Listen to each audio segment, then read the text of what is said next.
Salut et bienvenue sur Bibloom Podcast, le podcast enthousiaste qui pétille, qui t'invite à te poser des questions sur la vie, à changer de point de vue et à chercher des réponses du côté de la bienveillance. J'y partage mes réflexions et découvertes personnelles en fonction de ce que je vis au quotidien et j'invite régulièrement des personnes avec qui j'ai plaisir à échanger pour partager avec toi.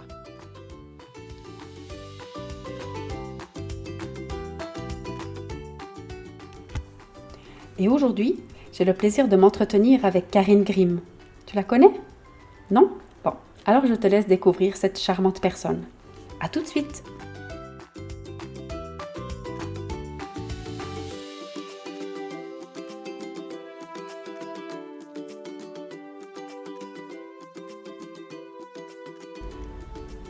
Salut Karine! Salut Diane! Écoute, merci beaucoup d'accepter déjà cette rencontre. Moi, je me réjouis vraiment de cet échange avec toi pour ce nouvel épisode de Bibloom Podcast. Donc, comme tu sais, moi, j'aime bien interroger les gens qui ont eu un impact particulier sur mon chemin. Donc, on va un peu découvrir tout ça. Mais dis-moi d'abord qui tu es et qu'est-ce que tu fais? Qui je suis? Je suis donc Karine Grimm, j'ai 2 enfants, 2 adultes, 2 petits adultes, et puis je suis hypnothérapeute dans la vraie vie, passionnée par tout ce qui est liens d'attachement, liens familiaux, enfin voilà. D'accord. Et puis tu travailles où? Dans quelle région tu es? Je travaille à Crassier, donc sur la côte, Vergnon, et à Genève. Alors, en tout cas, merci beaucoup d'être là. On se rencontre, c'est un peu bizarre. on est entre Nyon et Bulle, dans un lieu un petit peu insolite. Est-ce que tu te rappelles, toi, comment on s'est connus, Karine? Sauf erreur, une formation de cours de portage. Je me souviens de ce restaurant, c'était où il y avait la baignoire dehors. Aux 4 vents. Oui. Mais voilà, ça remonte déjà à plusieurs années. Oui. Donc, ouais, je crois que c'était là. Hein. Oui, c'était ça. Tu te rappelles exactement quel cours c'était? Nordic Walking, c'est ça? Ouais, exactement. Donc, en fait, on était déjà toutes les deux monitrices de portage. Oui. Et puis ça, c'était comme une formation continue. Mm-hmm. Puis on s'est rencontrés là. Donc ça, c'était un lien qu'on avait. Et puis, par la suite, toi, tu te rappelles de quoi dans notre... Je me souviens t'avoir parcours. contacté un jour pour te proposer de suivre une formation de ballon-forme. Ouais. Voilà, mais ça fait rare. Avant, c'était les signes. Voilà. J'avais dû te contacter une fois pour te proposer de participer à la première formation Signons ensemble, qui était signée avec moi à l'époque. Ouais, je crois que c'était là, en 2009. Ouais. Alors, c'est ça. Mais c'était pas, dans mon souvenir, c'est pas tout à fait comme ça. C'était même plus croustillant, j'ai envie de dire, parce que tu m'avais parlé plusieurs fois, me dit mais ce serait bien, c'est chouette de compléter les activités, pas faire que le portage, comme ça tu peux proposer plusieurs choses aux jeunes parents. Puis tu m'avais parlé des signes, mais moi j'avais pas du tout tilté quoi, mais pas du tout. Puis comme on se voyait régulièrement dans les formations continues du portage, tu revenais avec ça. Et puis ça tiltait pas. Puis un jour, j'ai une dame qui part d'un cours de portage chez moi, et puis comme toutes les dames qui partaient du cours de portage, elle dit à son enfant, fais ciao à Diane. Et puis tout d'un coup, elle dit pas dis au revoir à Diane, bien sûr. Elle dit fais ciao. Puis après, elle dit chaque fois, les parents ils disent si l'enfant fait au revoir, ils sont tout contents. Et puis s'il fait pas, ils disent mais d'habitude il fait, ou il va faire quand on aura fermé la porte. Puis tout d'un coup, ça m'a fait comme un flash. Je dis mais c'est évident ce truc des signes, la communication gestuelle pour les bébés. Mais ce qu'elle m'a raconté, là, ma copine Karine, depuis longtemps, mais c'est juste évident. Puis je suis allée moi sur le site internet pour trouver où il y avait des formations. Et puis j'ai trouvé, il y avait une formation à Lausanne, donc la première formation en Suisse que toi tu organisais en 2009 effectivement, mais on s'est pas parlé en fait. D'accord, oui, c'est Et moi juste. j'ai cherché de mon côté, puis je dis c'est barre, c'était genre 3 semaines après que j'ai eu cette espèce d'éclair là. Et puis voilà, je suis montée sur ce train de cette première formation qui était donnée, c'était une évidence qui était donnée en Suisse grâce à toi et Isabelle Canalda. Et puis après, si on reste un petit peu sur les signes, avec les bébés, il y a quand même eu encore beaucoup d'épisodes. Là, peut-être on en rajoute un ou deux sur cette... où on était en lien, quoi. On s'est retrouvés au comité, les deux. Voilà. Des années. Aussi, oui. Donc on a vraiment partagé beaucoup de choses là-dedans. Puis voilà, pratiquement 10 ans Et puis on vient de quitter ce comité C'est ça. de signaux ensemble. Donc voilà, enfin, communication gestuelle pour les bébés, c'était vraiment quelque chose qui nous a beaucoup, beaucoup liés. Et qu'on fait encore d'ailleurs comme animatrice. Toi, tu le fais encore aussi. Oui. Ouais, encore toutes les deux. Puis après, alors effectivement, le ballon forme prénatal et postnatal, c'est aussi venu de par toi. C'est juste extraordinaire en fait, parce que tout d'un coup, tu arrives avec cette idée, je ne sais pas où tu as trouvé ça, cette Canadienne qui...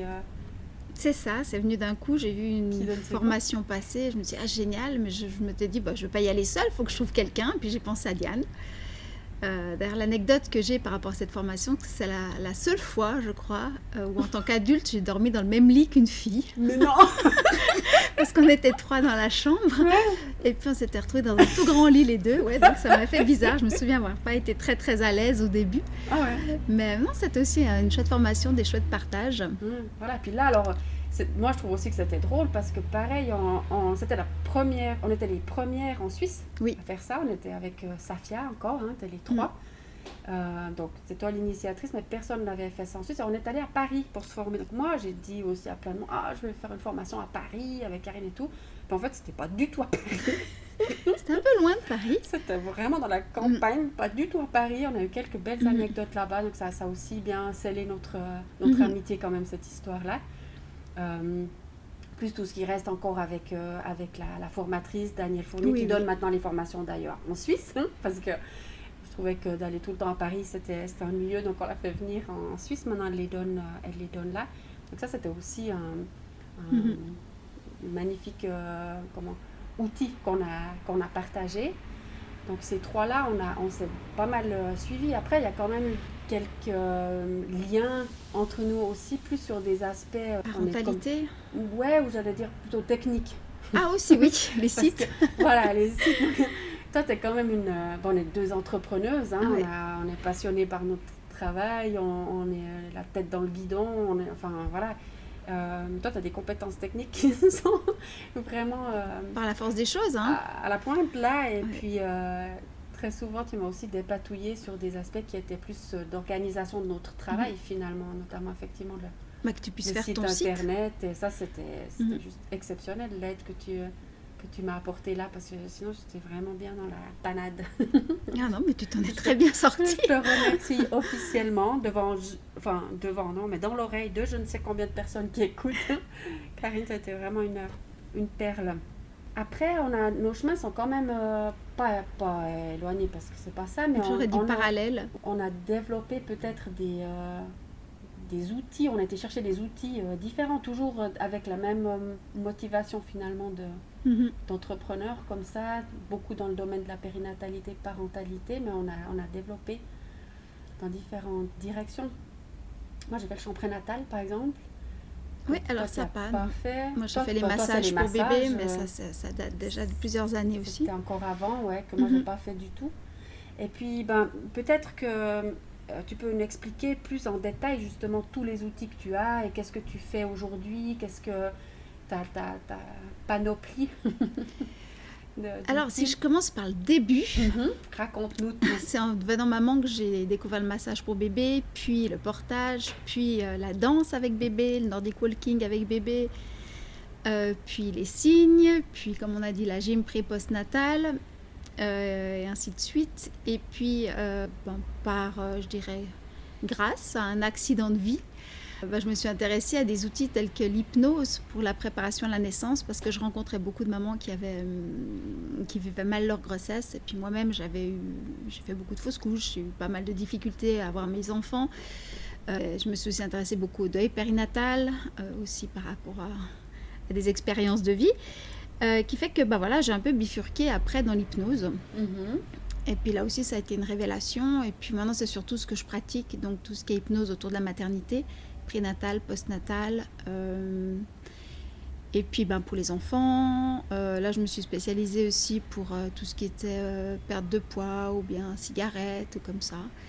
Mais voilà, mon objectif, c'est vraiment d'amener de l'aide dans la famille en général. Je me suis aussi formée entre deux, je ne sais pas si je dois dire grâce ou à cause de mes enfants, au soutien parental. Disons qu'en prévoyance de l'adolescence, je me dis, tiens, il me faudrait peut-être 2-3 outils. Donc, je m'étais formée au soutien parental, ça s'appelait STEP à l'époque. Et puis du coup, ben voilà, j'ai pu pratiquer avec mes enfants. Et puis maintenant, c'est quelque chose que je développe encore. Donc ouais, je dirais que j'ai une approche assez globale de la famille. Ouais. Voilà. Toujours dans l'idée donc de soutenir, de maintenir un lien, un bon lien dans la famille. Voilà. De trouver du transmettre... plaisir, garder du plaisir, créer des souvenirs. Ouais. Ouais.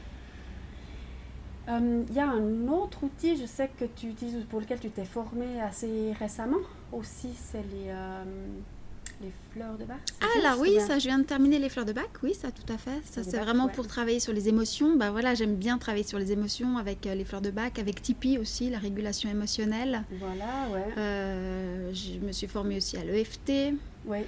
Tu peux nous en dire un peu plus peut-être sur l'EFT, sur Tipeee, l'EFT, enfin. L'EFT, c'est du tapping en fait. On va aller taper sur les méridiens pour un peu, je dirais presque comme on ferait de l'acupuncture, mais on peut le faire avec nos propres doigts pour pouvoir se détendre, travailler sur l'émotionnel. C'est quelque chose que je pratique de moins en moins. Maintenant, c'est vrai que je travaille beaucoup avec Tipeee. Tipeee, j'aime beaucoup. C'est vraiment de la régulation émotionnelle qui va vite. C'est-à-dire qu'on arrive à soulager une émotion au moment où elle arrive.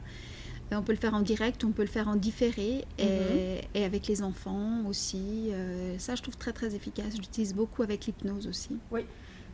D'accord, donc tu mélanges un petit peu les outils que tu as. Enfin, tu as une grande boîte à outils et puis Je me suis formée en PNL aussi, je me suis formée en AMO, c'est les mouvements oculaires. Oui, disons que je m'intéresse à plein de choses. Après, je fais le tri et puis j'utilise les outils un petit peu à ma sauce. Oui. En fonction de la personne que tu as en face de toi, est-ce que tu ressens qu'il pourrait être le meilleur outil pour elle? Et puis, mais il y a une chose aussi que je sais que tu fais, que je trouve très intéressante, c'est ton outil pour le sommeil des bébés. Oui, je me suis formée au sommeil des bébés. Parce que mes 2 enfants ont fait leur nuit à 2 ans et demi. Et puis que j'ai eu envie et besoin de comprendre un peu comment ça fonctionne. Donc oui, je me suis formée au sommeil des bébés. Là, j'ai préparé aussi une vidéo en fait où j'explique comment fonctionne le sommeil des bébés parce que j'ai beaucoup de personnes au téléphone et puis à qui je répète toujours la même chose. Donc j'ai profité du confinement pour mettre ça sur pied. C'est une vidéo en fait qui dure 15 minutes où j'explique les clés du sommeil des bébés. Voilà. Ah oui, d'accord. Ouais. Ça, j'imagine, de toute façon, je mettrai sous le podcast le lien vers ton site. Il est sur mon site, oui. On trouve tout ça sur le site, ouais. Oui. Ouais. Ok, voilà, pour moi, ce podcast, c'est vraiment chouette de rencontrer comme ça des gens et partager, bon, d'une part les activités qu'on fait chacune, tout ça, mais aussi peut-être inspirer d'autres personnes autour de nous, comme je l'ai dit un peu là, on est les deux des entrepreneurs, quoi, finalement, mais des petites entrepreneurs, parce qu'on n'a pas on est des indépendantes, mais on est surtout des passionnés par ce qu'on fait. Peut-être on peut venir un petit peu sur la question où est-ce qu'on trouve des ressources, comment on fait pour devenir des entrepreneurs comme ça, quoi. Quels sont les... Qu'est-ce qui anime ? Ouais, qu'est-ce qui anime ? Moi, je dirais que ce qui a été mon moteur, et c'est là que ça diffère peut-être un peu du tien, moi, ça a été vraiment la connaissance.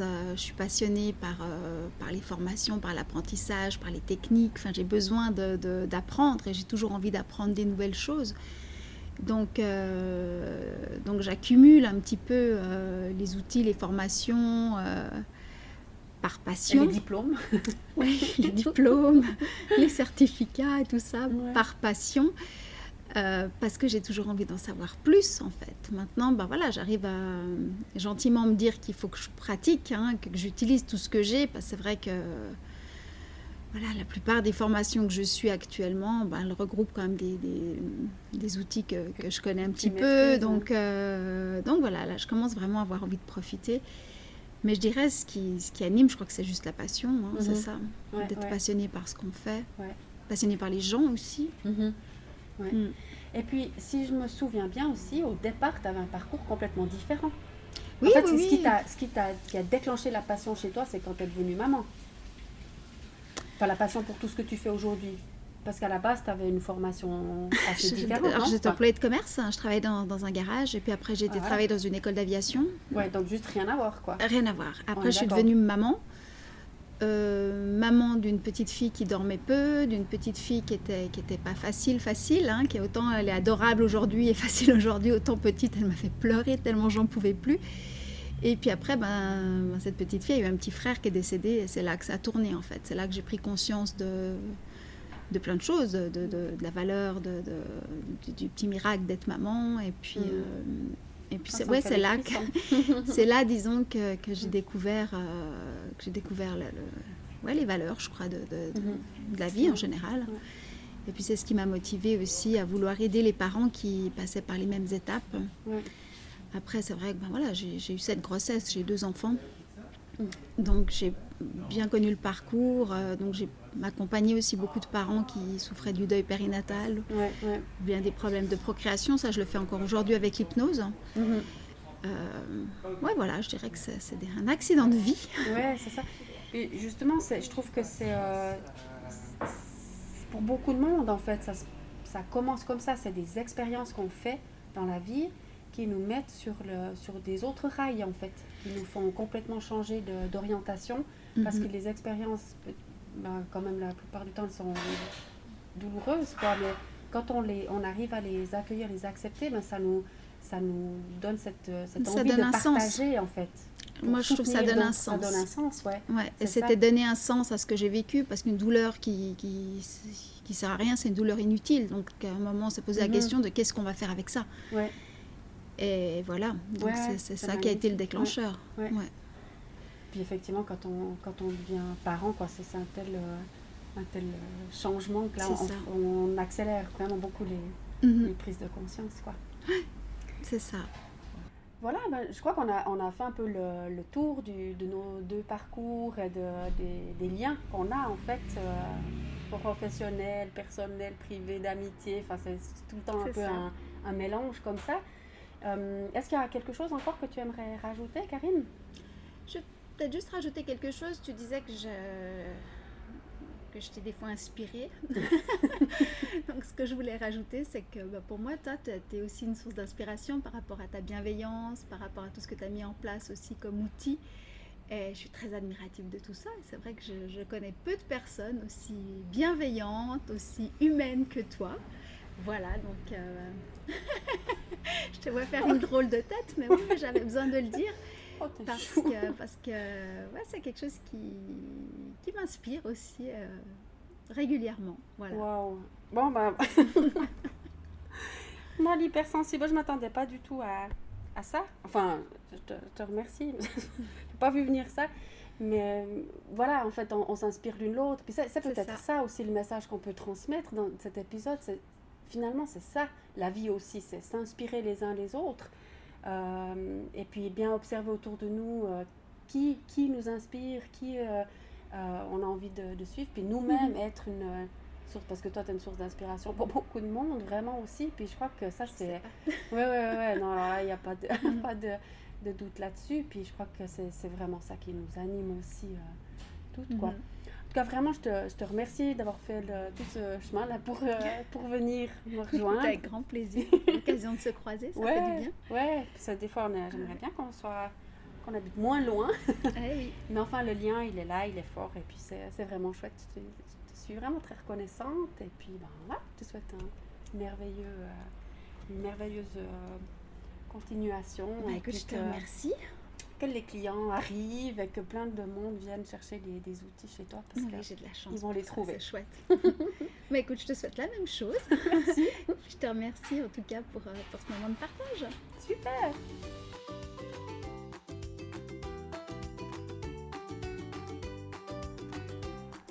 Et voilà, c'était un plaisir d'échanger avec Karine et de partager cette conversation avec toi. Je me réjouis de te retrouver tout bientôt et te souhaite une délicieuse journée. Bye!